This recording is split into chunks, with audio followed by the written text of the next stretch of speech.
Vanilla ice cream வீட்ல எப்படி செய்யலாம்னு பார்க்கலாம் வாங்க. ஒரு கப் மைதா எடுத்துக்கோங்க. ஒரு கப் மில்க் எடுத்துக்கோங்க. நல்லா கட்டியான மில்க் எடுத்துக்கோங்க.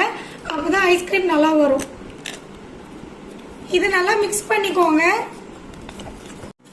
இது நல்லா அந்த கட்டி இல்லாம நல்லா மிக்ஸ் பண்ணி எடுத்துக்கோங்க. இப்போ நம்ம பால் எடுத்து வச்சுக்கலாம். நான் 1/2 லிட்டர் பால் எடுத்துருக்கேன். வீட்டு பால். நீங்க கடையில மில்க் வாங்கினீங்கன்னா தண்ணி ஆட் பண்ணாதீங்க, ஏன்னா ஐஸ்கிரீம் நல்லா இருக்காது. இந்த மாதிரி நல்லா பொங்கி வரணும். அப்படி பொங்கி வரும்போது நல்லா மிக்ஸ் பண்ணிக்கிட்டே இருங்க. பால் நல்லா சுண்ட காஞ்சிருச்சு. இது திரும்ப நல்லா மிக்ஸ் பண்ணிட்டு இதுல 1 கப் சர்க்கரை போட்டுக்கோங்க. சர்க்கரை போட்டுட்டு நல்லா மிக்ஸ் பண்ணி விடுங்க. இப்போ நம்ம ஏற்கனவே பாலும் கார்ன்ஃபிளவரும் போட்டு மிக்ஸ் பண்ணிருப்போம். இதை அப்படியே எடுத்து ஊத்திடாதீங்க, தண்ணி மட்டும் மேல இருக்கும். இதை திரும்ப அகைன் நல்லா மிக்ஸ் பண்ணி விட்டுட்டு இப்போ நம்ம மிக்ஸ் பண்ணி வச்சிருந்த பாலையும் கார்ன்ஃபிளவரையும் இதுல ஆட் பண்ணிடலாம்.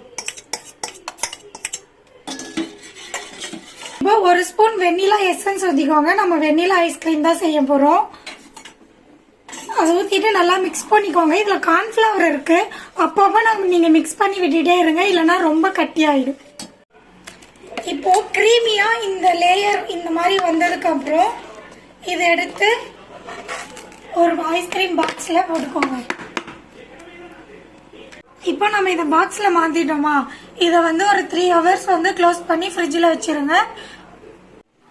3 ஹவர்ஸ் ஆயிடுச்சு. வாங்க நம்ம ஃப்ரிட்ஜில் இருந்து எடுத்து வெளில வச்சிருவோம். இப்போ நம்ம இதை எடுத்துட்டு ஃப்ரிட்ஜில் அகைன் மிக்சியில போட்டு அரைச்சிட்டு ஃப்ரிட்ஜில் ஒரு 8 ஹவர்ஸ் வைக்கணும். நம்ம அரைச்சிட்டோம். ஏன் அரைக்கிறோம்னா ஐஸ்கிரீம் அப்பதான் சாஃப்டா இருக்கும். இப்போ அரைச்சதை பாக்ஸ்ல எடுத்து வச்சாச்சு. இப்போ இதை ஃப்ரிட்ஜில் 8 ஹவர்ஸ் எடுத்து வச்சிருங்க. 8 ஹவர்ஸ் ஃப்ரிட்ஜில் வச்சிருந்தோம். வாங்க இப்போ ஐஸ்கிரீம் டேஸ்ட் பண்ணி பார்க்கலாம்.